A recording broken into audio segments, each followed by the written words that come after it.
¿Qué tal, amigas, amigos? Muy buenas noches, muy buenos días, muy buenas tardes en el horario que ustedes nos estén visualizando a través de TV Ximuleu, el canal de los pueblos y sus distintas plataformas y redes sociales. Mi nombre es Luis Ochoa y el día de hoy pues estaré a cargo de la conducción del programa 500 años, un programa que hemos creado con la intención de reflexionar sobre estos 500 años que han pasado desde aquellos primeros contactos y la llegada de los españoles a este territorio que es el territorio maya, el territorio pues mesoamericano que estuvo habitado por los pueblos mayas, los distintos pueblos mayas, pueblo quiché, pueblo mam, pueblo cachiquel. Y pues tenemos la intención que semana a semana a través de este espacio llevar reflexiones, llevar conocimiento, llevar lecturas de lo que ha sucedido. Desde nuestra perspectiva como TV Ximuleu consideramos que hay muy poca información, que se está hablando muy poco del tema y que es un debate necesario porque como ya se ha señalado en otras ocasiones, la versión de la historia que nos cuentan es una versión, digamos, desde la lógica oficial, desde la postura oficial, desde la postura de los vencedores.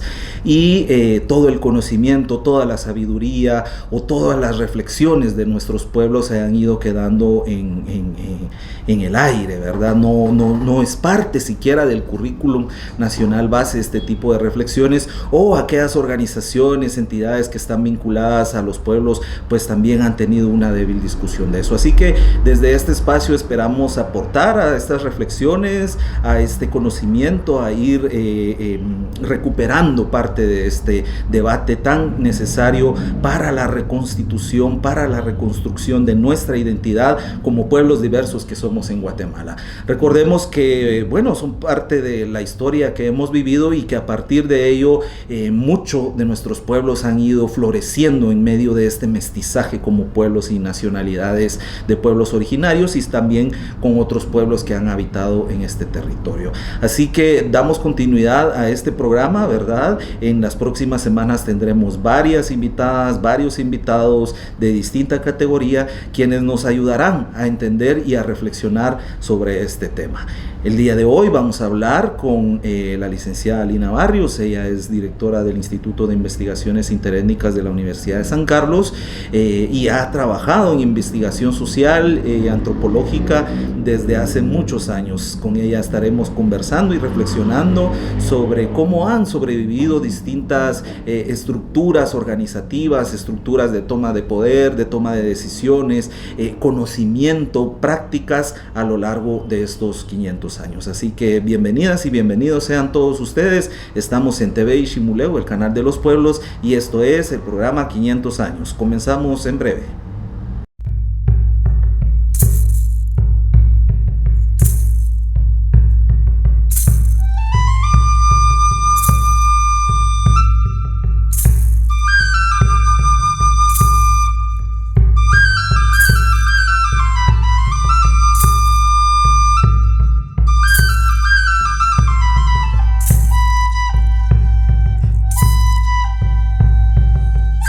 Gracias por continuar con nosotros en este programa 500 años a través de TV Ximuleu, el canal de los pueblos. Como les habíamos contado, tenemos en este día de invitada a la licenciada Lina Barrios, quien pues durante muchos años se ha dedicado a la investigación vinculada a los pueblos, entre otras actividades que ella sin duda ha hecho, ¿verdad? Es una de las académicas más reconocidas sobre el aporte que se ha hecho a estos pueblos. Y el día de hoy, dando continuidad a nuestra reflexión sobre los 500 años que han pasado desde pues aquellos primeros hechos, digamos, de la invasión y el inicio del genocidio del pueblo maya en estos territorios, pues damos continuidad a esta discusión. Así que bueno, para empezar ya esta conversación, le damos la bienvenida, licenciada Barrios. Es un gusto poder contar con su presencia en este espacio y pues la dejamos para que usted se presente también ante la audiencia.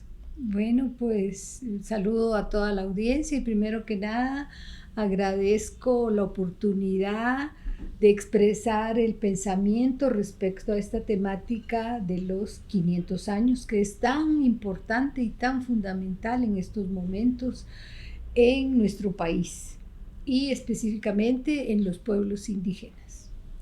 Gracias, licenciada. Para que la audiencia la conozca un poquito, puede contarnos parte de su trayectoria, parte de lo que usted ha hecho también al aporte de la discusión de los pueblos en este país y poder luego iniciar este diálogo.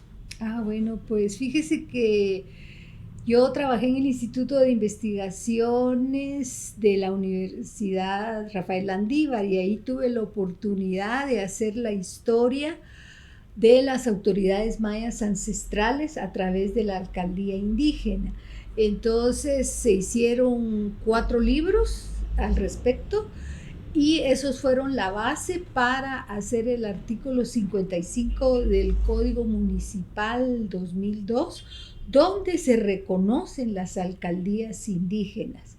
Y a partir de, en esa época, pues están las alcaldías históricas que sostuvieron su organización a pesar de que el gobierno les dijo que ya no.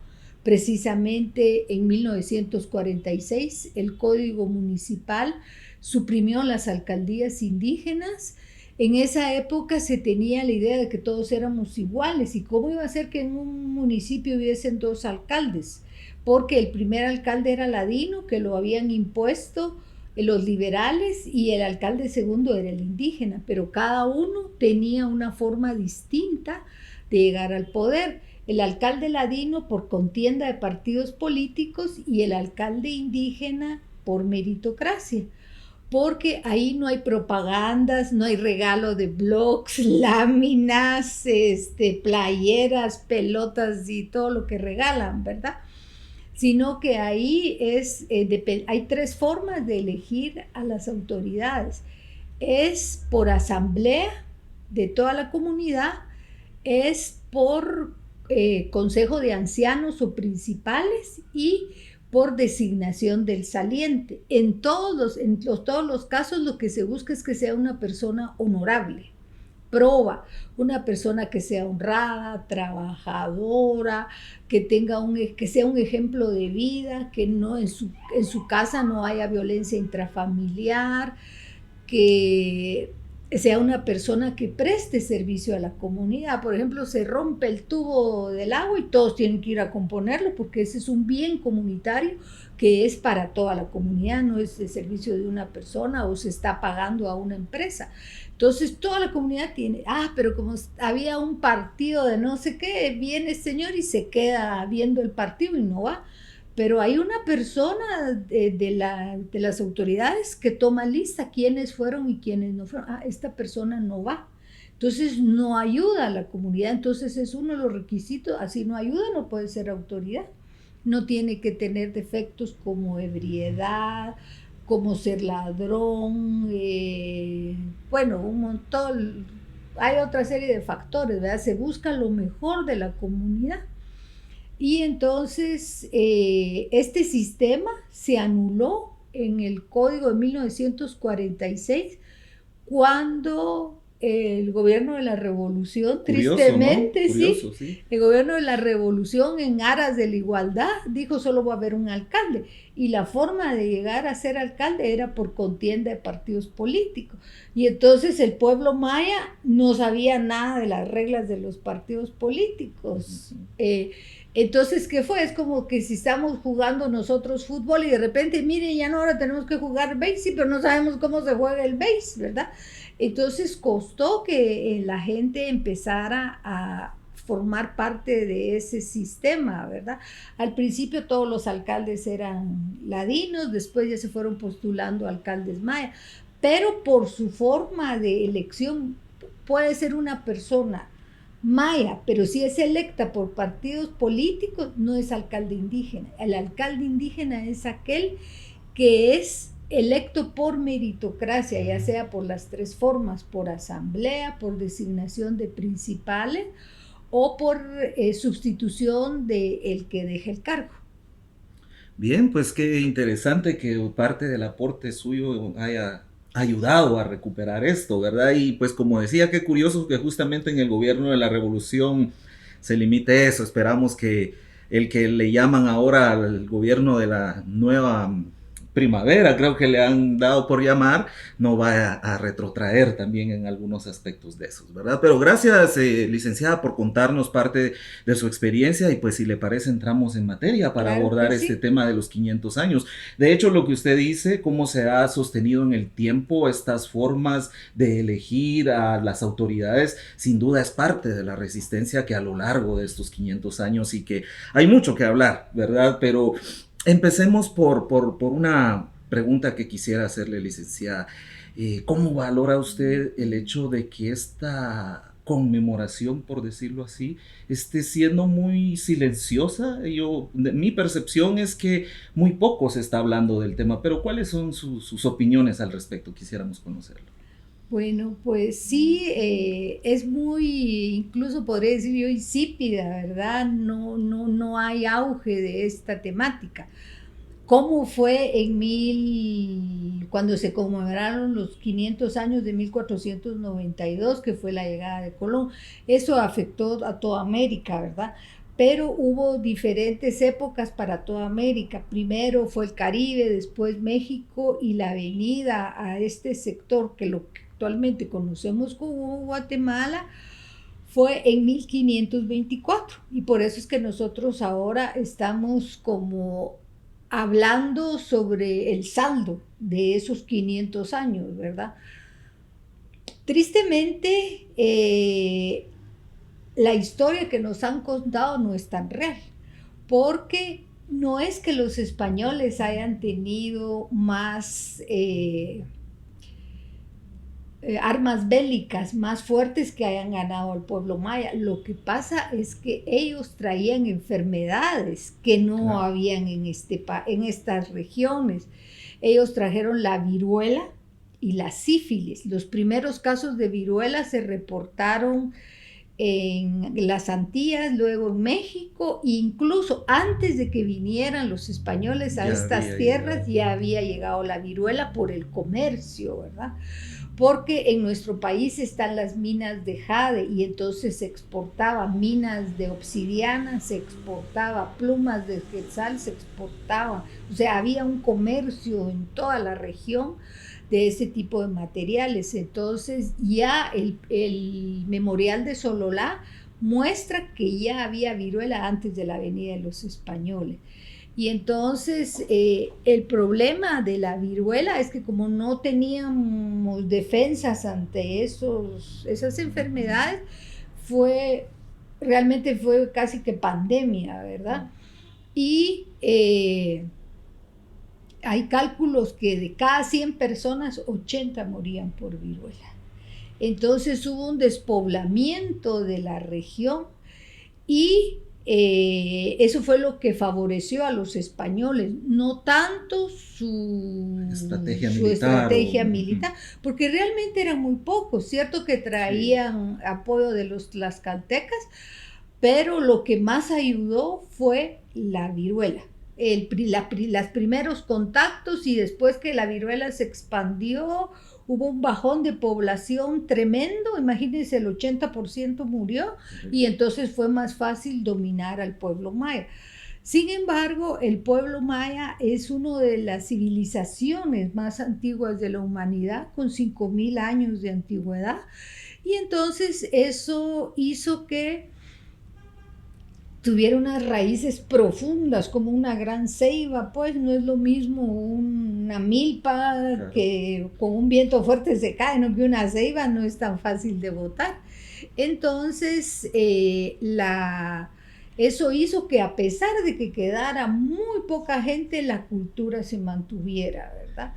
Se mantuvo la cultura todo este tiempo y hubo otro fenómeno, que es que cuando los españoles llegaron a las Antillas, venían acompañados de los padres jerónimos, que son como los dominicos, los franciscanos, solo que ellos se llaman jerónimos. Los jerónimos llegaron al Caribe, eran los intelectuales de la época, porque no venían precisamente jueces, ministros, no, venía la gente que fueron a sacar de las cárceles, claro, ¿verdad? Sí. Y la gente que no tenía futuro y que estaba buscando fortuna. Entonces venían solo hombres y estos jerónimos eran los intelectuales y le escribían al rey cartas, y mire que aquí en las Antillas nosotros ya vimos que cuando hay matrimonios mixtos, españoles y mujeres indígenas, porque los que venían eran hombres españoles y mujeres indígenas, ay, mire, las mujeres van a misa, aprenden a cocinar, y mire, eso es, a eso le denominaron la teoría del buen ejemplo, porque la gente indígena se hispaniza más rápido. Y bueno, pasó el tiempo.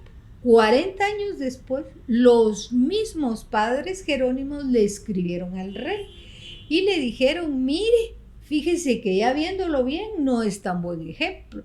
Es cierto que aprenden a hacer comidas, es cierto que van a misa, pero también aprenden.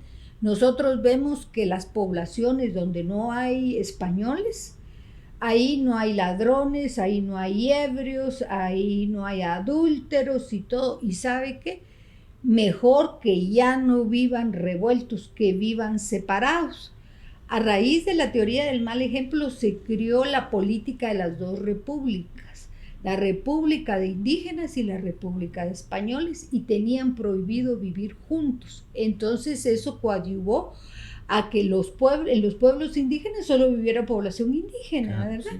Y entonces mantuvieron su idioma, su gastronomía, su indumentaria, su medicina, su organización de justicia y todo lo demás. Pero los ladinos, que ya no cabían, porque los indígenas deberían de vivir en pueblos, y los españoles, mulatos y castas, o sea, la mezcla que había entre mulato y español y todo eso, tenían que vivir en ciudades, pero ya no cabían, entonces empezaron a ir a las áreas rurales de los pueblos. Entonces, ya a finales de la colonia, los ladinos dijeron, miren, nosotros si tenemos un problema no podemos ir con los alcaldes indígenas porque era prohibido que ellos intervinieran con población española. Lo único que podían hacer era retenerlos hasta que llegara una autoridad española. Por ejemplo, si había algún problema, ellos solo lo retenían y se lo entregaban a la autoridad española y ya no había problema. Pero mire que nos quedan muy lejos, que nosotros queremos nuestras propias autoridades. Entonces les autorizaron los alcaldes pedáneos, que tenían solo jurisdicción en las aldeas, ladinos para ladinos. Uh-huh. Cuando fue el final de la colonia, ya habían muchos alcaldes pedáneos, y al principio de la famosa República de Guatemala, los ladinos dijeron, miren, nosotros queremos tener nuestra propia alcaldía a nivel municipal. Entonces se crearon alcaldías a nivel municipal.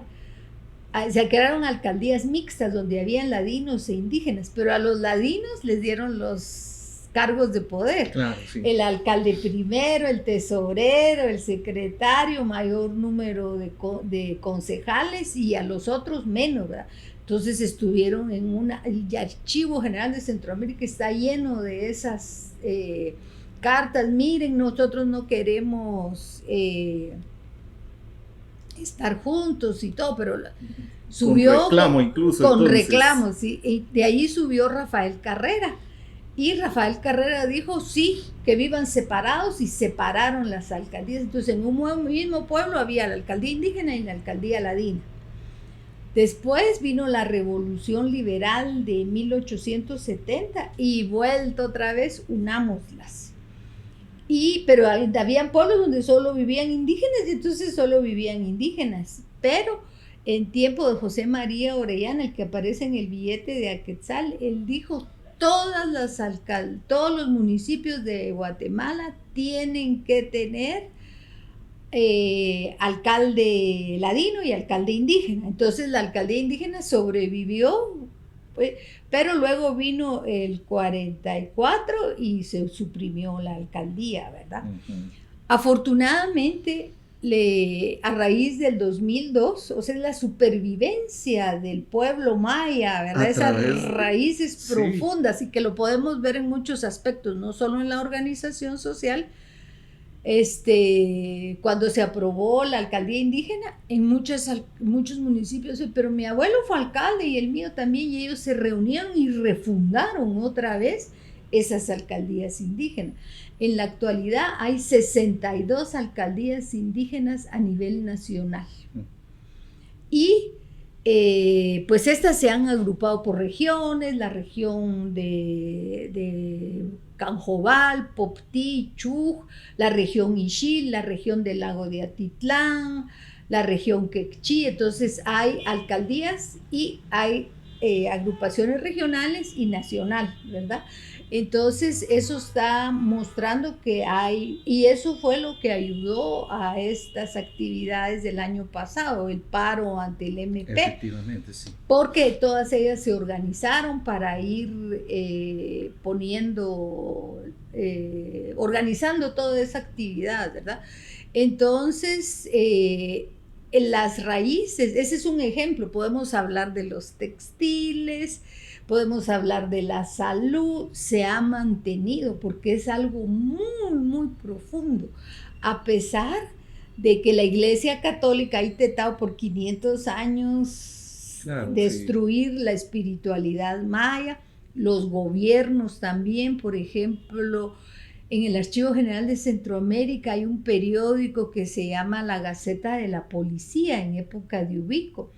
Y si usted lo ojea, cada 4 números vemos a guías espirituales que son retenidos y que son encarcelados, porque la policía los acusaba de brujos, de mentirosos, de engañadores y de todo, y les tomaban foto y ahí están los abuelitos con su vara y que son conducidos a la policía. Para eso eso era algo bueno, ¿verdad? Y entonces eso está mal. También tenemos en la actualidad alcaldías municipales electas por partido político, que si el alcalde es evangélico o es católico, están utilizando recursos del Estado para obligar a la gente a abandonar sus costumbres y volverse o evangélicos o católicos. Por ejemplo, el anterior alcalde de San Andrés Checul no quería que se hicieran las ferias, porque como ahí se hace el baile de los monos, donde se pone un palo y un lazo que se atraviesa desde el atrio de la iglesia, y ahí bailan acrobacias, monos, tigres, y abajo están bailando venados, y es algo muy difícil porque es altísimo y no hay malla. Ellos incluso, esa danza, ellos empiezan con 1 año de anticipación a prepararse y tienen abstinencia para mantener toda su energía y la concentración. Cuando estén ahí arriba no les dé miedo o se desconcentren y se caigan. Ellos pasan de 20 a 40 días sin hablar, sin bañarse. Concentrados en su vida. Ajá. Y sin tener relaciones sexuales, solo concentrados para ese momento de atravesar el lazo, ¿verdad? Y pues eso se ha mantenido por 500 años, ¿verdad? Y viene este señor y como es luterano, con el pretexto de la pandemia no quiso autorizar ninguna feria. Es que hacen sus brujerías, hacen esas cosas, ¿verdad? Y ese concepto de brujería lo trajeron los curas españoles, porque ubiquémonos 500 años atrás. En la religión católica solo estaba un Dios bueno, que es un viejito barbadito, canado, allá en el cielo, sentado en su sillita. Y yo siempre me preguntaba, ¿y si la nube no pesa nada? ¿Cómo es que el trono no se cae? Como todos los que están arriba no vienen también para abajo, sí, claro. Pero... Y cuando yo era niña decía, pues, ¿por qué será que él se aguanta ahí arriba, verdad? Y abajo, abajo de la tierra hay un infierno, y ahí se van los malos, y ahí está el más malo, que es el diablo, y entre qué vive, entre llamas de fuego. Ese era el concepto que traían los curas cuando vinieron. ¿Y qué pasó cuando vinieron al área maya? nosotros hacemos ceremonias de fuego, Claro. pero la ceremonia de fuego no significa que estemos adorando al diablo, ¿verdad? Es una forma de comunicación con el Ser Supremo. Hay ceremonias de fuego, en el Tíbet hay ceremonias de aire, hay ceremonias de tierra, por ejemplo, en el sur hacen muchas ceremonias de tierra, pero nosotros hacemos el pueblo maya hacemos ceremonias de fuego, y entonces ellos, sí, ya vieron, adoran al diablo, hacen hechicería, brujería, hacen maldad y hacen cosas malas.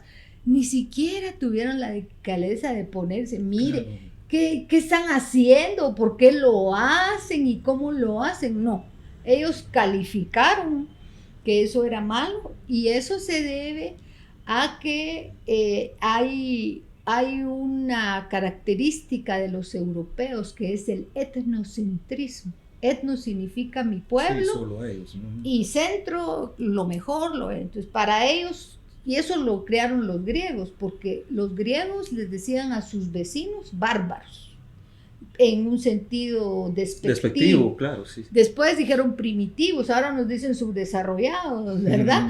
Pero de todos modos siempre ellos se consideran lo mejor. Entonces su religión era lo mejor, su idioma era lo mejor, su forma de vestirse era lo mejor, su forma de justicia lo mejor. Entonces todo esto, a pesar de que han habido intentos del Estado, de las municipalidades, de las instituciones, de cambiar, el pueblo maya se ha mantenido. Gracias, licenciada, por esta exposición, ¿verdad?, tan amplia, donde ya hemos empezado a abordar cómo a lo largo de estos 500 años han sobrevivido distintas estructuras, por decirlo así, del pueblo maya, ¿verdad?, de los pueblos originarios, ya sea en formas de organización, formas de poder, incluso, ¿verdad?, espacios espirituales, entre otros. Así que vamos a un breve corte, en breve regresamos para poder dar continuidad a esta charla con la licenciada Lina Barrios. En breve regresamos, licenciada.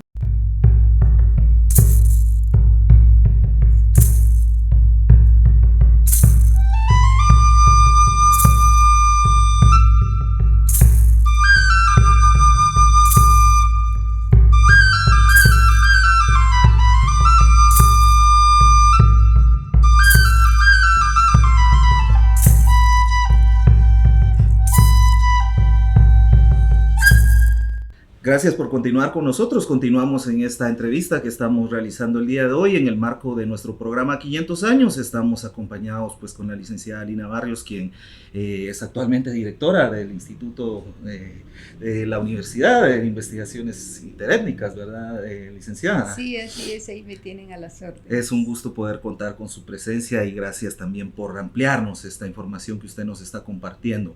Bueno, vamos a regresar al tema de los 500 años y quisiéramos preguntarle, bueno, sabemos que esta invasión, ¿verdad?, la colonia que usted también ya nos resumió ahí en parte, pero la primera fase no fue de un par de años, lo sabemos, y bueno, insistimos un poco también en el tema de que pues la historia oficial la cuentan los conquistadores siempre, ¿verdad? Y por eso usted decía, la historia no es como nos lo contaron, y qué bueno que vayamos desmitificando esto poco a poco, ¿verdad? Pero sin duda hubieron un par de hechos importantes en los primeros encuentros que hubieron entre los españoles y los grupos que traían con ellos, y que fueron las primeras batallas. Quisiéramos que usted nos contara un poquito la importancia de estas, ¿verdad? Y cuál es lo más significativo que la población debe tener en cuenta al rememorar o al conmemorar este hecho histórico que es parte de nuestra historia y nuestra herencia ya como pueblos de acá, ¿verdad? Cuéntenos usted un poco qué es lo que nos puede ampliar. Bueno, pues para mí, antes de hablar de Guatemala, pensemos que el territorio maya abarcaba la península de Yucatán, parte de lo que hoy es Honduras, Nicaragua, Belice y el sur de México.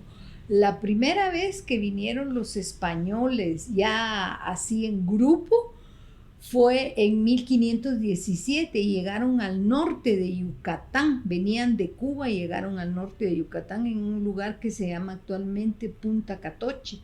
Y ahí llegaron y dice que ellos se admiraron cuando vieron la ciudad Dice, le pusieron el Gran Cairo porque tiene grandes construcciones, no es como la región del Caribe, que ahí no hay edificaciones, eran pirámides, ¿verdad?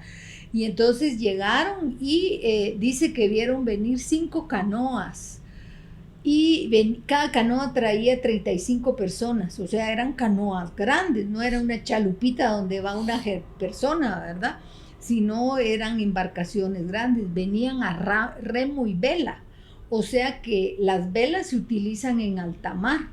Entonces, ahí es la primera referencia a textiles. Y luego dice, entraron a las naves españolas y dice que las entraron a ver y a ver qué había. Dice, y venían vestidos con chaquetas de algodón y unos lienzos que entre ellos llaman mashtates.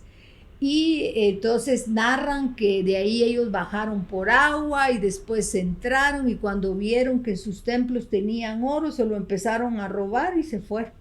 Y de ahí se supieron que habían 2 españoles que llegaron por naufragio a las costas de Yucatán y uno se fue a un pueblo y uno que se fue a un pueblo se convirtió, adoptó todas las costumbres, se tatuó la cara, tenía esposa, usaba aretes, pelo largo y todo, y el otro sí seguía renuente, ¿verdad?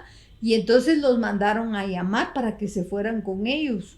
El español dijo, sí, yo me voy, el otro dijo, no, yo ya me olvidé de las costumbres españolas y dice que él luchó con los mayas de aquella región contra los españoles, ¿verdad? Y les enseñó cuáles eran sus tácticas y todo, y luchó contra ellos, ¿verdad? Esas son las primeras cosas que se saben de la región maya. Después ya se va Hernán Cortés a México y después manda a Pedro de Alvarado acá. Y las fechas aquí sí cambian un poco y a veces no coinciden porque hubo un cambio en el calendario gregoriano, que es el que usamos ahorita, el lunes, martes, enero, febrero y marzo, que corrigieron que había un mal cálculo y le quitaron 10 días. Entonces a veces las fechas no coinciden de las mencionadas en el Popol Vuh con el actual calendario. Pero ellos, las primeras guerras, ellos entraron a la región Mam primero y después a la región Quiché, porque la región Mam abarca parte de lo que ahora es Chiapas. Entonces pasaron por ahí, de ahí no tenemos referencias, y si no, las referencias empiezan cuando ellos llegan a San Francisco, a lo que ahora se conoce como San Francisco Zapotitlán, que es Chetulul. Ahí fue la primera batalla, y después ya subieron a Quetzaltenango, y estando en Quetzaltenango fueron las otras batallas grandes, ¿verdad? Y de Utatlán enviaron, y eso está en el título de los Coyoy, aparece que llegó Tecumán a liderar esa guerra, pero antes de salir lo pasearon por la ciudad, y entonces llegó, y en Quetzaltenango lo recibieron, y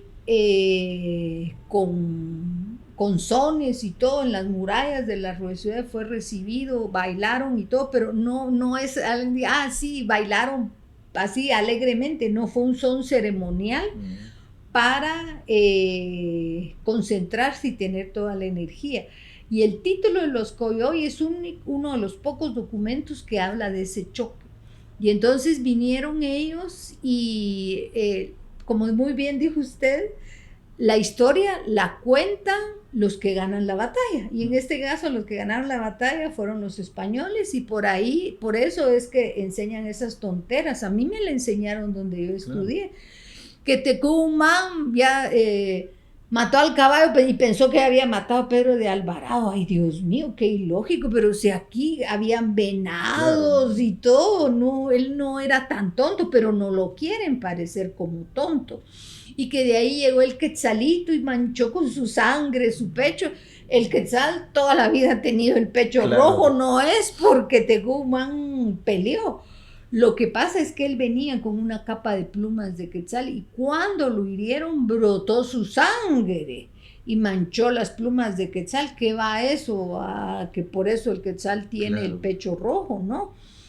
Y él dice el título de los Coyol que Tecumán con unos bastones especiales, eso significa que eran como garrotes con obsidianas, le cortó la cabeza al caballo de Pedro de Alvarado. Imagínense qué arma esta que tenían para poder herir o cortar una cabeza de un caballo, ¿verdad? También, sí. También había tecnología aquí, pues estamos diciendo que no recuerdo el nombre de estos instrumentos, pero la obsidiana bien afilada, olvídese, es tremenda. Es tremenda, sí. Y la fuerza de la persona para cortarle la cabeza a un caballo. Yo digo, si ponemos al ministro de la Defensa actual, ¿será que tiene para un caballo? Para un caballo, porque es como él era a ese lo que equivale jerárquicamente. Claro, a nivel de guerreros, ¿verdad? A nivel de guerreros, el ministro de la Defensa, ¿será que puede cortarle la cabeza a un caballo? Entonces le cortó la cabeza al caballo, y cuando ya iba a luchar con Pedro de Alvarado, dice, se le colgaron varios españoles de la espalda, ¿verdad? Se lo atacaron por la espalda. No era una cosa de 1-1, sino... Claro, no era justa la pelea, de hecho, ¿verdad? No era justa. Y soltaron los perros. Y entonces yo decía, ¿qué hacen los perros ahí, verdad? Entonces investigué, y los españoles traían unos perros que se llaman mastines, que son bien grandes, y no les daban de comer.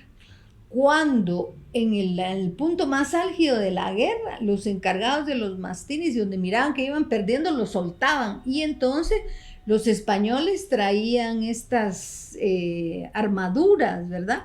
Y entonces los mastines, ¿a quién iban a atacar? A la gente que no tenía armadura. Y entonces lo atacaron los perros estos. No solo a él, sino a otros guerreros, ¿verdad? Entonces es ahí donde él muere, ¿verdad? En la región de Quetzaltenango. Después, pero no muere así tontamente. No, es casi burlesca, ¿verdad? La forma en cómo en la educación pública se sigue, porque entiendo que la historia es la misma, siguen contando, ¿verdad? Sí, es la misma. Ojalá que ya estas partes entren a revisión también. Pero es hasta burlesco, ¿verdad? Es muy despectivo pensar, como usted lo decía, que aquí no supieran que hay animales, pues, y que tienen sus propios comportamientos, ¿verdad? O reducir a un ejército de guerreros que era su territorio a personas que no sabían cómo moverse frente a una batalla, ¿verdad? Creo que sí, hacen falta muchos datos como los que usted nos está compartiendo. Sí, incluso ellos hicieron zanjas con puyas para que los caballos cayeran en ese sector, ¿verdad? Y fueran atravesados por las lanzas que tenían sembradas en esas zanjas.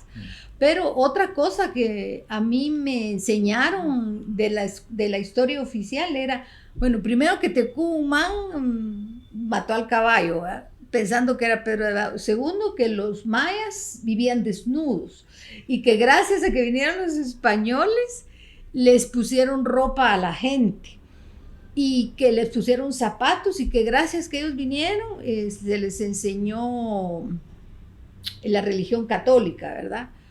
Pero no enseñan que los mayas inventaron el cero, que tenían una matemática vigesimal, que inventaron la escritura hace 2000 años.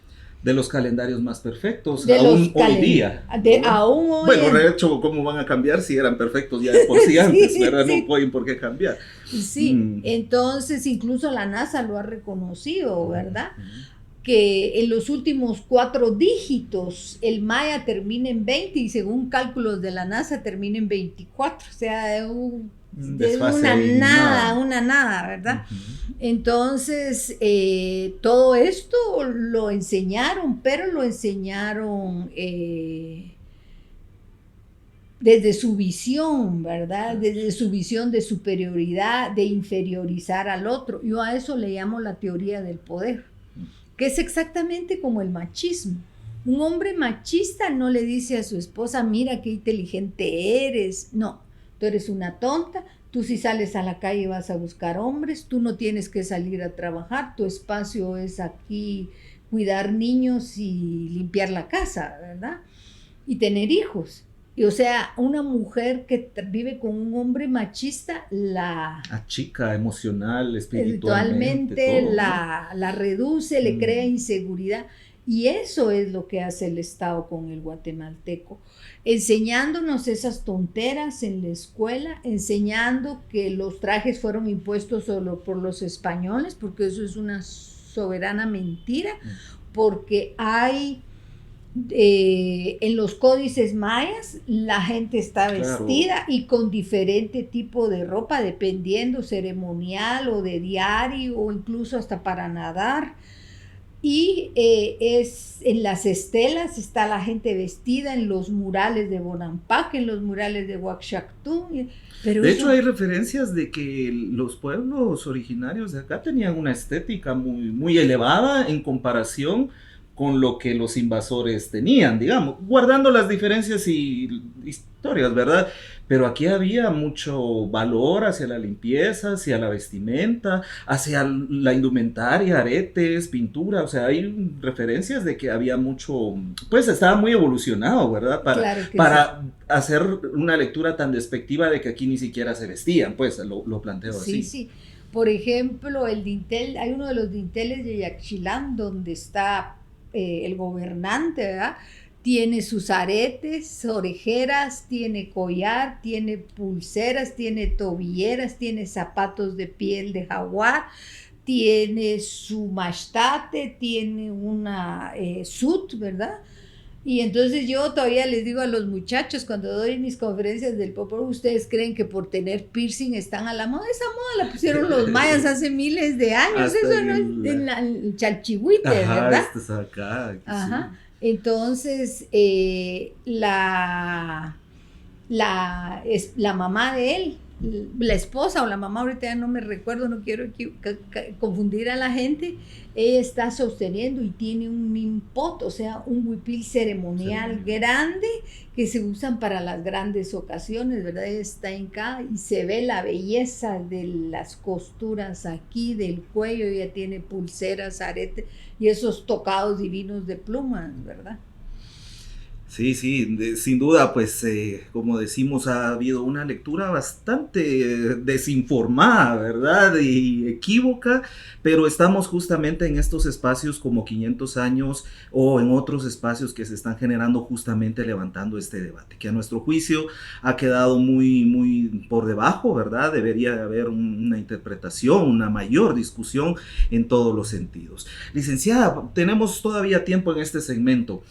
Luego de la batalla esta de Tecumumán, ¿verdad?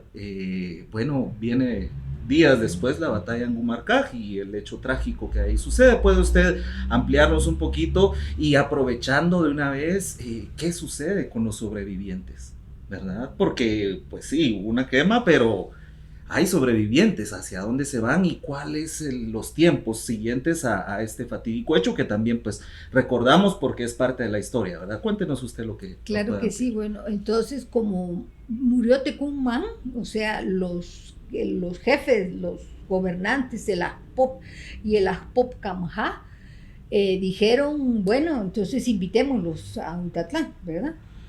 Y los invitan, pero vacían la ciudad. Entonces, cuando llega Pedro de Alvarado y nota que no hay mucha gente, no se quiere quedar en la ciudad porque ellos dijeron, los vamos a dejar en la ciudad y ahí los atacamos, ¿verdad? Pero ellos se quedaron afuera de la ciudad, no se quedaron adentro. Y entonces, después de que pasaron varios días, ubicó a los gobernantes Oship Kieh y Belehepzi y entonces los quema vivos para darles una lección a toda la población de que él era el jefe y él había ganado y todo lo demás. Sin embargo, los hijos de ellos sobrevivieron, ¿verdad? Y toda la organización, todo el gobierno quiché sobrevivió, pues de los que no murieron en batalla y los que Claro. no se murieron con la viruela. Bueno, siendo pueblos de una larga tradición de trascender estructuras de poder. Era imposible pensar que al matar al señor de la ciudad todo se iba a acabar. También es parte de estas lecturas muy simples que se hacen, ¿verdad? Claro. Los gobiernos trascienden, nunca hay un vacío de poder, dice la teoría, ¿verdad? El poder se ejerce, hay que llenarlo como sea, pero adelante, licenciada. Sí, bueno, y entonces al pasar esto, ¿verdad? Se reacomodaron las estructuras de poder con las estructuras españolas, ¿verdad? Y entonces de ahí bautizan a los nietos de los gobernantes con el nombre Juan de Rojas y Juan no sé qué, se me olvidó el otro. Pero es que la gente aceptaba que lo bautizaran porque era una forma para que no los mataran, ¿verdad? Era un salvoconducto, por así decirlo, de la forma que no me maten y va.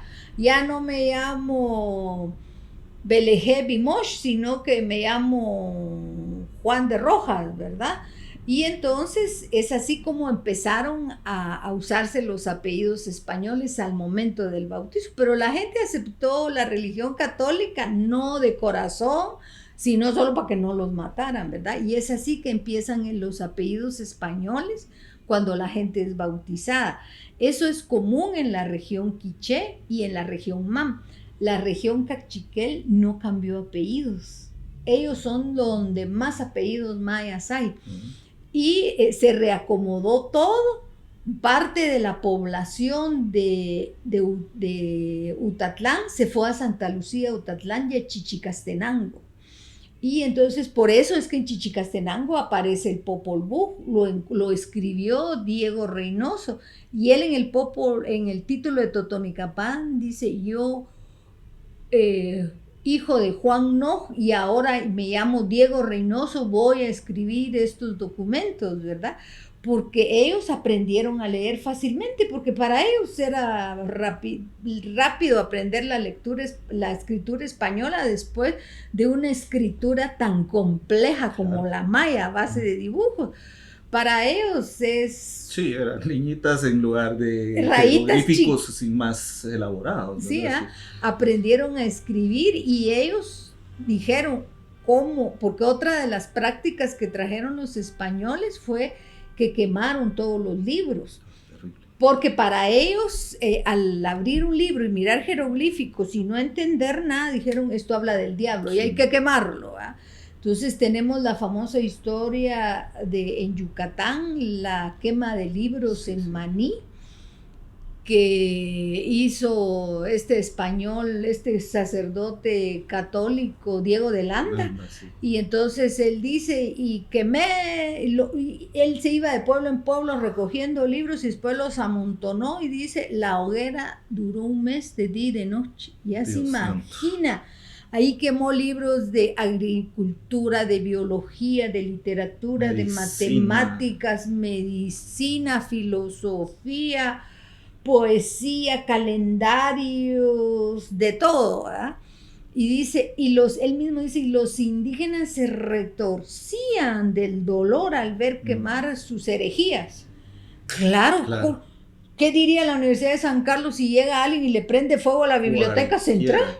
Cualquiera, que le destruyan su conocimiento. Eso, le destruyan su conocimiento, ¿verdad? Y entonces les quitaron todo eso. Entonces, por eso, cuando Diego Reynoso, que era uno de los jerarcas, era parte del gobierno, él dice, yo escribo esta historia en la época de los castellanos para que no se olvide, porque ya habían hecho la chamusquina de todo, ¿verdad? Claro, aquí no tenemos referencias exactas de esas quemas, pero ¿cómo va a ser que en Utatlán no hubieran libros, verdad? Entonces, él ahí lo dice, ¿verdad? Y empieza a escribir el Popol Vuh. Yo, para que la gente lo entienda, es como que si nos atacaran los marcianos, ¿verdad? Y queman todas las Biblias. Claro. Entonces van a ver los predicadores, escribamos la Biblia ahora porque no se nos olvide ya que nos quemaron todas, ¿verdad? Entonces por eso es que aparece el Popol Vuh, específicamente aparece el Popol Vuh en 1555, en la década de 1550 aparece el Popol Vuh, ¿verdad?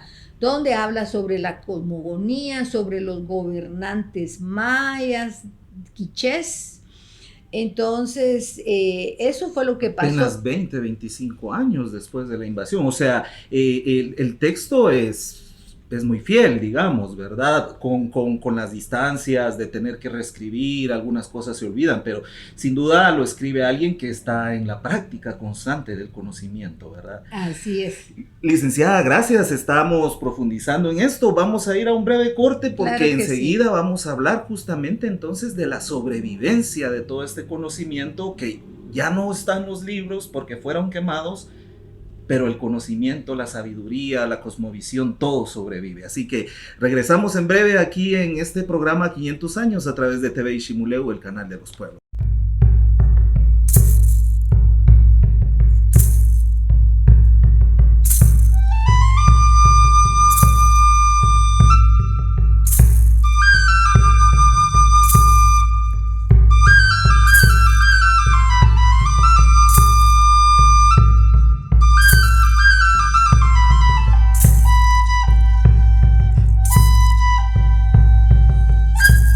Bien, gracias por continuar con nosotros y nosotras acá en TV Ishimuleu, el canal de los pueblos. Estamos en una conversación definitivamente muy interesante con la licenciada Barrios, quien nos está pues haciendo una lectura de algunos temas realmente, porque 500 años de historia no es fácil abordarlo, menos en un programa de una hora, menos en un país en donde la educación pública ha ido repitiendo falsedades o malinformación, ¿verdad? Como lo estamos aclarando el día de hoy. Pero como ya lo comentábamos en el último segmento, mucho del conocimiento, mucho de la sabiduría fue destruido, ¿verdad? Ya nos hacía referencia a la licenciada Barrios a la quema, a la pira de libros, ¿verdad? Que se hizo por este religioso de Landa, que sin duda a algunos todavía nos sigue provocando mucho dolor solo el hecho de recordar esto.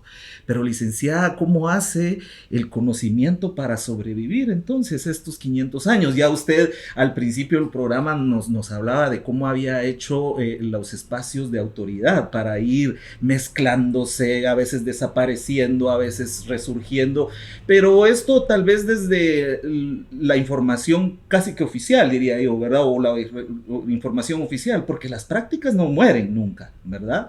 Así que por favor cuéntenos usted. Ya sabemos que hubieron sobrevivientes que tuvieron que cambiarse el nombre, castellanizarse, convertirse a la religión, pero el conocimiento ha venido manteniéndose. Así que ¿cómo hace? ¿Quiénes son los que lo conservan y cómo ha hecho para sobrevivir en estos 500 años? Bueno, fíjese que hay muchas formas que ha sobrevivido el conocimiento.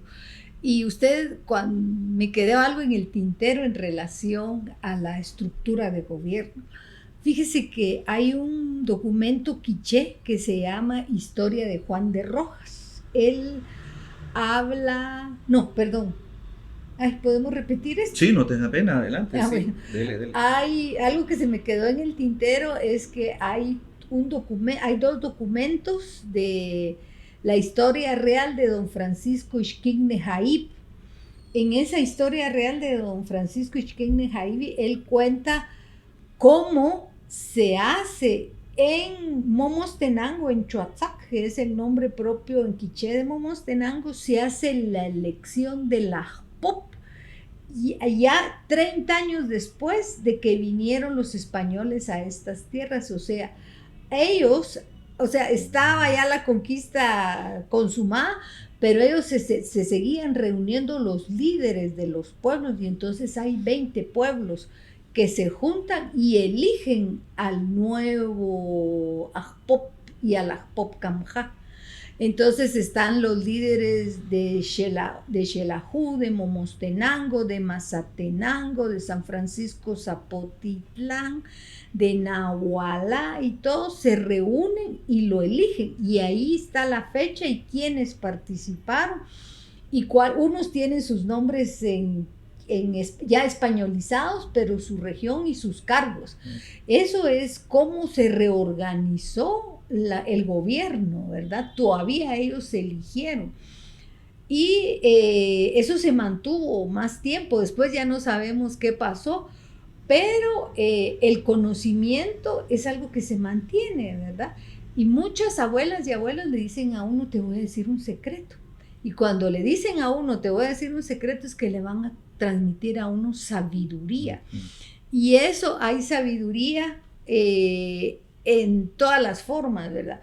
Cómo cocinar, cómo tomar el maíz para tortearlo, no es nomás de agarrarlo, sino que hay que soplar aquí para que abunde el maíz, así como sopló la abuela Ixquic en el Popol Vuh para crear la abundancia de maíz.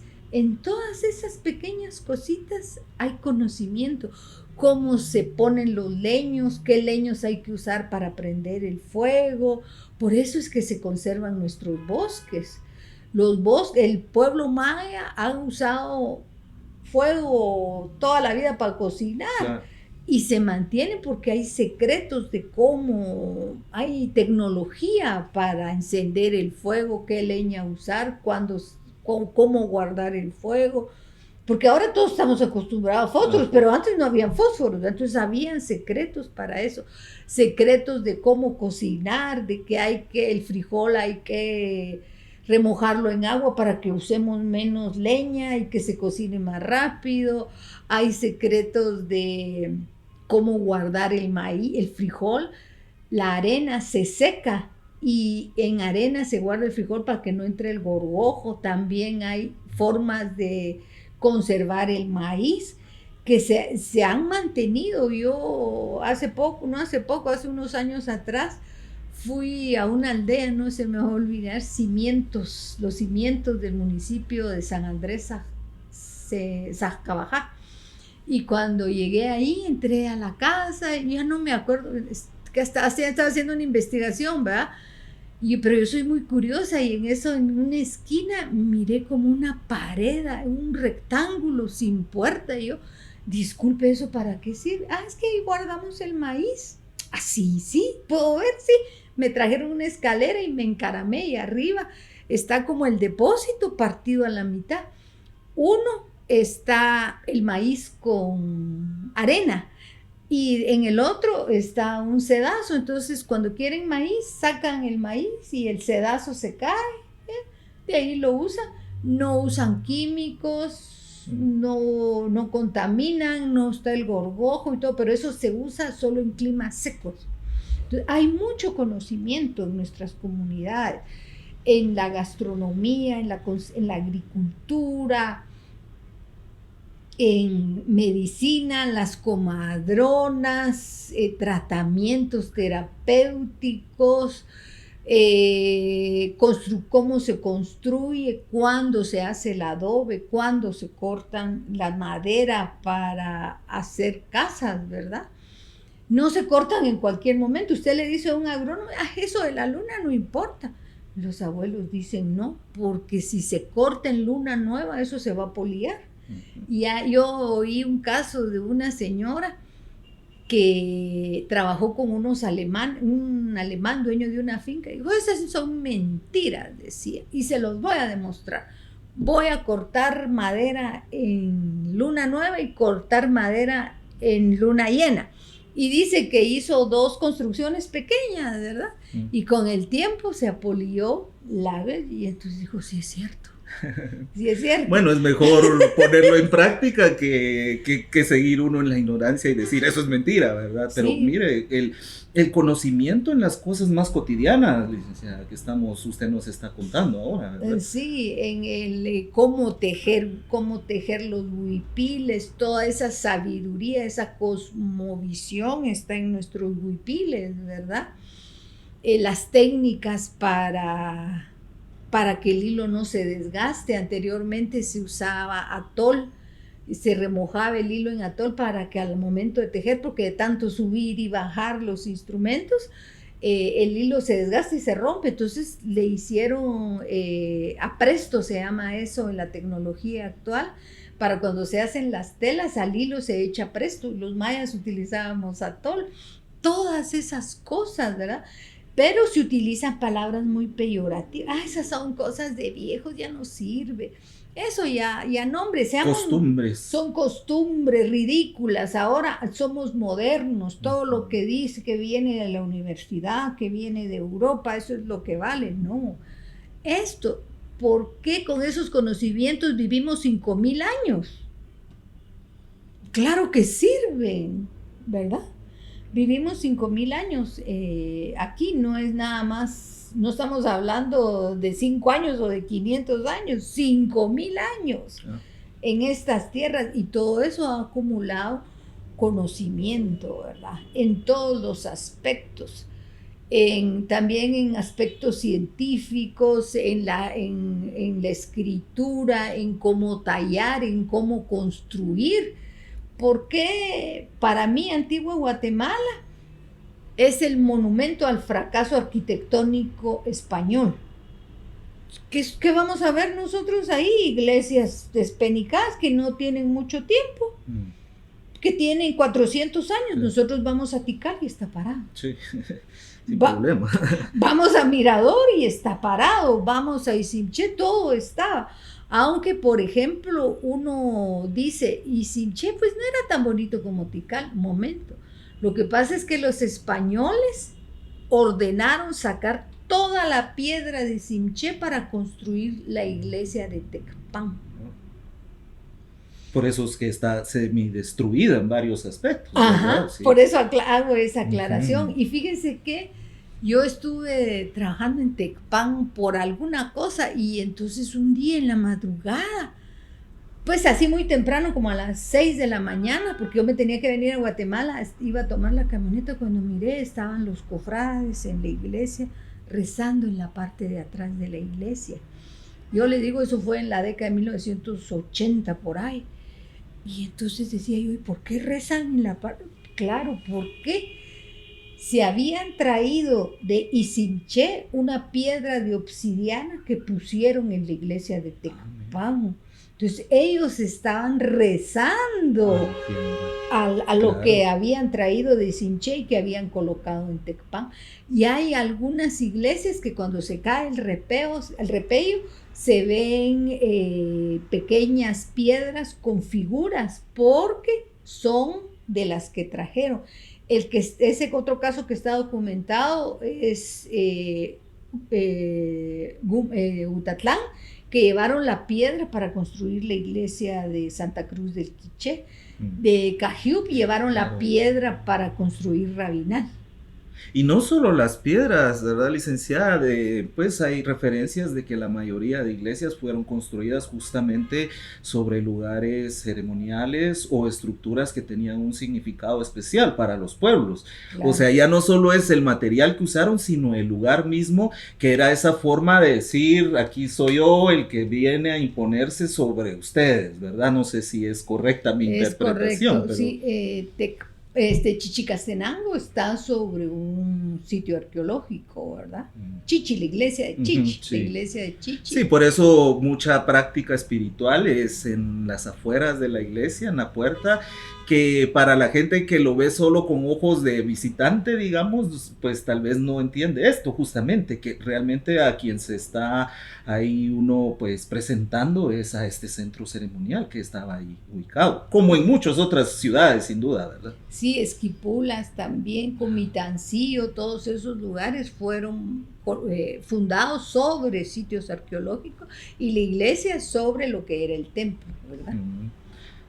Licenciada, ¿y qué rol juegan aquí los ajquijá, que pues tenían una función muy específica dentro de la sociedad? Se ocupaban, digamos, de ciertas tareas, ¿verdad?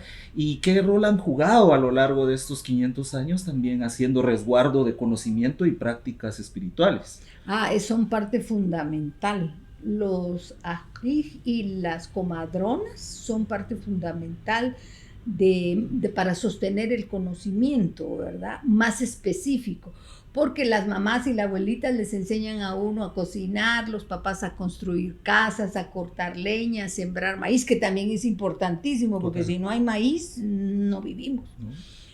Pero los ajquij y las comadronas lo que hacen es que guardaron todo ese conocimiento más especializado.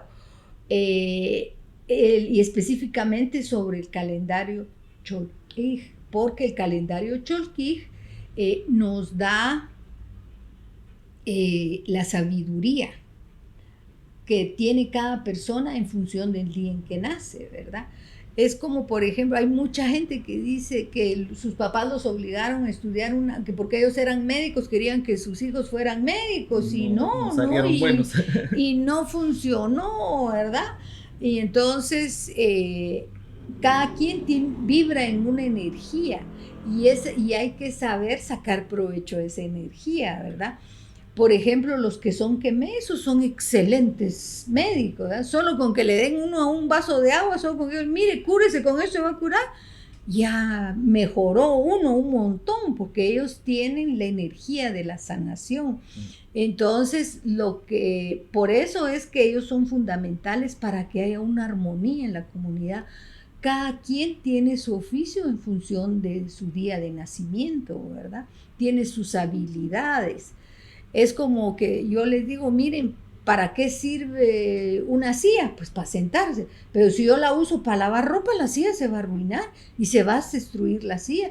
Así es, si yo tengo vocación para algo y hago otra cosa, mi vida se destruye. Soy infeliz, destruyo a las personas que están a mi alrededor. Todo ese conocimiento los tienen los guías espirituales y las comadronas, y tratamientos para resolver problemas, porque siempre hay problemas, ¿verdad? Yo conocí a un muchacho que me contó una historia. Sus papás trabajaban en fincas de la costa sur y a él era chiquito, como de 3 años, y se quedaba la hermana mayor cuidándolo, ¿verdad? Pero la hermana mayor lo dejó dormir y se fue a jugar con una vecinita. Y el niño se paró y empezó a buscarlos y se fue entre un pozo. Y allá abajo, ya se imagina, estuvo 5 horas el niño en el pozo. Cuando llegaron los papás empezaron a buscar al niño, ¿verdad? Y lo sacaron y todo. Pero él era una persona muy nerviosa. Y cuando hablaba, incluso cuando me contó la historia, mire, señor, yo antes de que me hicieran el tratamiento, a mí se me empapaban las manos con hablar con una mujer. Así le decía. ¿Y cómo se curó? Pues fíjese que yo consulté a un guía y él me dijo, lo que pasa es que su espíritu se perdió en ese pozo. Tiene que regresar al pozo, tiene que llamar su espíritu, y poco a poco su energía va a regresar. Y sí, efectivamente, porque el guía espiritual, mi signo es Oshlahu Ish, o sea, 13 jaguar. Y entonces él dijo, lo que pasa es que me desnivelé, sí, me desbloqueé, se perdió mi espíritu. Fui y efectivamente con el tiempo, poco a poco, regresó mi seguridad. Ahora ya no me sudan las manos para hablar con usted. Pero yo, incluso hasta para pedir una granizada en un carrito, temblando. Pero fue ese tipo de problemas son los que resuelven los guías espirituales. Claro. Problemas psicológicos provocados por accidentes, enfermedades también, un montón de situaciones. Sí, muy curioso, y también le comparto, ¿verdad? Parte de anécdotas de uno, porque cuando yo era pequeño, nosotros somos de la región MAM, y cuando yo era pequeño, siempre que empezaba el invierno y caía el primer rayo de la temporada, que siempre hay un primero, ¿verdad? Mi mamá nos llamaba rápido y agarraba 2 zocotes, los ponía en cruz, ¿verdad? Y con la misma nos somataba la espalda, justamente para que no nos quedáramos asustados, decía ella, porque ese rayo vino a asustarnos a todos. Entonces, pues también, ¿verdad? Hemos crecido con este conocimiento que a veces tal vez no lo dimensionamos, pero que viene de prácticas que tienen que ver con todo este conocimiento que nuestros abuelos y las abuelas nos han heredado a lo largo del tiempo. Para ya ir cerrando este día la conversación, pero esperamos poder tenerla en otras ocasiones, ya que, como decimos, hablar de 500 años es tremendo.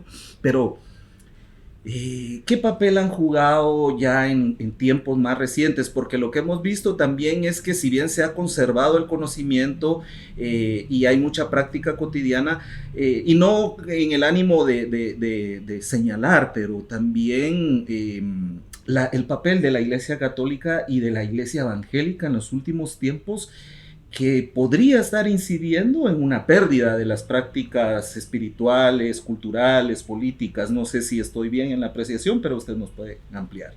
Fíjese que yo estuve muchos años preocupada por eso, porque yo decía, antes el cura llegaba una vez, o sea, la gente iba a los pueblos y miraba al cura, si es que iba a misa o al mercado, tenían contacto. Después vinieron los catequistas, entonces ya estaba más cerca. Después la radio ahí en la casa de día y de noche, enviando información de la cultura ladina, ¿verdad? O mexicana, porque ni siquiera sí, mexicana, ¿verdad? Y yo estaba sumamente preocupada, yo decía, la cultura se va a perder y se va a perder. Y yo esa era una de mis preocupaciones cuando yo inicié mi etapa académica, profesional, perdón. Y entonces yo decía, pero hace como unos 15 años yo tengo una amiga que es Ajé, y entonces yo la fui a visitar. Y entonces me dice, ay, qué bueno que vino, Lina. Me dice, me va a acompañar a hacer una ceremonia maya. Ah, claro, le dije yo, gracias por la invitación. Y entonces es una ceremonia, ¿dónde está? ¿Y por qué es para una ceremonia para una persona? Y la persona, ¿por qué no viene? Es que es evangélica. ¿Y yo qué? Sí, es evangélica, de veras, sí. Y a mí, como me gustan las estadísticas, le pregunto, de cada 10 personas que usted atiende, ¿cuántas son evangélicas? 4. Fíjese, y entonces, pero lo que pasa es que no van a la ceremonia, claro, sino que solo la encargan. Pero todavía hay conocimiento, saben de la efectividad de estas. Y como 7 años después me encuentro con esta misma y me dice, Lina, ni le cuento. ¿Qué? Le digo, ¿se acuerda que usted me pregunta cuántos evangélicos llegan allá conmigo? Sí. Fíjese que llegó el pastor de la iglesia más grande del pueblo vecino a pedirme una ceremonia maya para que le llegue gente a su iglesia. Dios, esto está curioso. Le pido la voz para que llegue a mi iglesia de otra corriente, pero bueno, es interesante. Entonces, realmente, mire, cuando vienen las crisis en la vida de la gente, en la vida familiar, y ya no le funciona lo evangélico, lo católico, regresan a las raíces, a la espiritualidad maya. Y ya después de esa experiencia, yo miro que ya no estoy tan preocupada ni tan atormentada. Bueno. Por ejemplo, el padre... Pero hay unas corrientes de la iglesia evangélica que son un poco más como fuertes, más cerradas, digamos, ¿no? Sí. Y que tienen toda una estrategia de expansión en los territorios muy claro que sí. No quiero mal usar la palabra, pero muy fuerte, digamos, ¿no? O sea, sí. y no solo pequeñas iglesias, sino las radios, todo el trabajo que tienen montado en las comunidades es impresionante. Digo, qué bueno saber esto que usted nos cuenta, pero también en la realidad uno mira que se desplazan por todos los lados. Y como digo, no es con ánimo de ofender, sino de reflexionar el impacto que esto puede tener en la conservación de la cultura y la cosmovisión de los pueblos. Claro que sí. Fíjese que el padre Hasserin fue un sacerdote que trabajó por muchos años y él apoyó mucho la conservación del idioma quechí, y en la región de Cobán. Él en 1970 dijo, solo le doy 10 años a la indumentaria maya de la mujer porque va a desaparecer.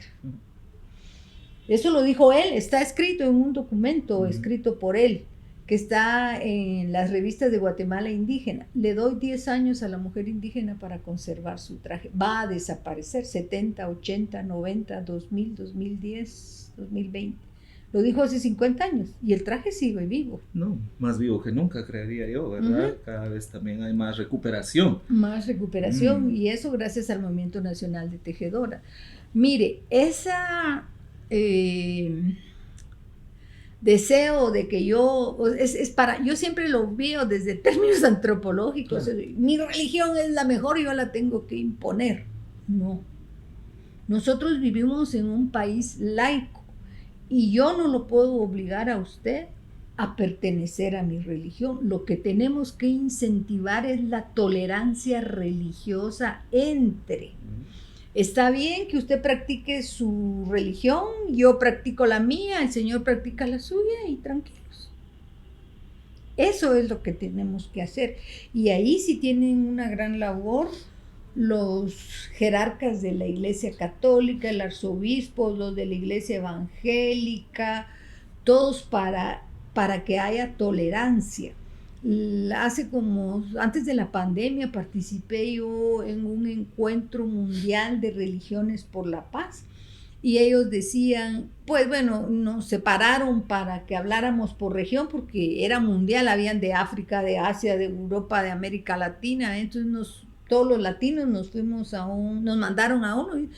Declaremos que en nuestro territorio tenemos tolerancia religiosa, y yo me paré y les dije, disculpen, entre la iglesia evangélica y las católicas hay tolerancia, pero ustedes en relación a las manifestaciones de los pueblos originarios, no la tienen, ¿verdad? Y un caso fue el caso de don Domingo Choc, que le prendieron fuego, ¿verdad? Sí, y fíjese que ese caso, lo que pasa es que vino un sacerdote de África y para él todas estas manifestaciones son brujería, ¿verdad? Y entonces él empezó a meterle a la gente que esas manifestaciones eran brujería, igual que en la época colonial, ¿verdad? Y mucha gente cree esas cosas y eso no es la función de un sacerdote de descalificar la otra religión. Es tolerancia religiosa, a eso nos tenemos que regir ahora, porque somos un país laico y tenemos que tener tolerancia religiosa. Claro. No se pueden usar recursos del Estado ni de las municipalidades por obligar a la gente a cambiar religión. Eso está pasando en Sayacché. Yo creo que en varios lugares también. En Sayacché llegó una comunidad a pedir un proyecto, no sé si de agua, camino o de algo, ¿verdad? Y el cura les dijo, se los voy a aprobar, eso sí, si ustedes se convierten a la religión buena, como que si la otra es mala, ¿verdad? Pura la colonia, ¿verdad? Pura la invasión, porque todavía estábamos en esa época de obligar a la gente a convertirse. Bien, licenciada, por cuestiones de tiempo, agradeciéndole, por supuesto, es más en base al tiempo que tenemos disponible, así que esperamos contar con su presencia en una futura ocasión. A la gente que nos está viendo desde TV Ximuleu, les agradecemos mucho, le damos un minuto y medio para que pueda despedirse también, o algunas reflexiones finales que usted nos quiera compartir. Bueno, pues gracias primero a TV Ximuleu, ¿es verdad? Sí. Por el espacio, porque a través de estos medios es que se llega a pensar, a difundir la verdadera historia, ¿verdad? Y pues así como hablé yo de la tolerancia religiosa, tenemos que tener tolerancia con la indumentaria, porque hubo época en que el mismo Estado obligaba a las mujeres a usar uniforme, blusita blanca de faldita azul, ¿verdad? Y quitar el traje. Y unas cosas, yo tenía un amigo, Ishil, que decía, Guatemala es el país de las contradicciones. A los estudiantes indígenas las obligan a usar uniforme y a las ladinas las malvisten en los desfiles del 15 de septiembre con la ropa maya, ¿verdad? No tenemos que tener tolerancia con la religión, con la ropa, con el idioma, con los conocimientos ancestrales, con todo, para que vivamos. No estoy diciendo esto es lo mejor y lo único y lo tienen que, sino vivamos en armonía. Vivimos en un país plurilingüe, multiétnico y multicultural. Entonces tenemos que convivir en paz, tener la apertura de oír al otro. Bien, pues nos quedamos con estas reflexiones, ¿verdad? La tolerancia, pues ya han pasado 500 años desde aquellos primeros encuentros entre pues, los invasores, luego pues ya se ha ido dando esta mezcla, ¿verdad? Mezcla de culturas. También nosotros somos parte de esta herencia, de este mestizaje en el que nuestros pueblos fueron pues hemos caído, ¿verdad? Ahí sí que no se puede repetir la historia, más bien reflexionar, aprender de ella, irla desmitificando también, ir corrigiendo aquella mala información que ha habido hasta el momento sobre eso, y por eso estamos creando estos espacios. Así que muy amable, licenciada, por darnos su tiempo, nos sentimos muy complacidos, ¿verdad?, por el conocimiento que usted nos ha dejado, y esperamos tenerla en una futura ocasión para poder compartir con la audiencia estas reflexiones. Claro, muchísimas gracias. A la audiencia les agradecemos su tiempo, les invitamos a que estén pendientes todos los viernes este programa 500 años, y que sigan también pendientes de la programación de TV Ishimuleu, el canal de los pueblos. Nos vemos en una próxima ocasión.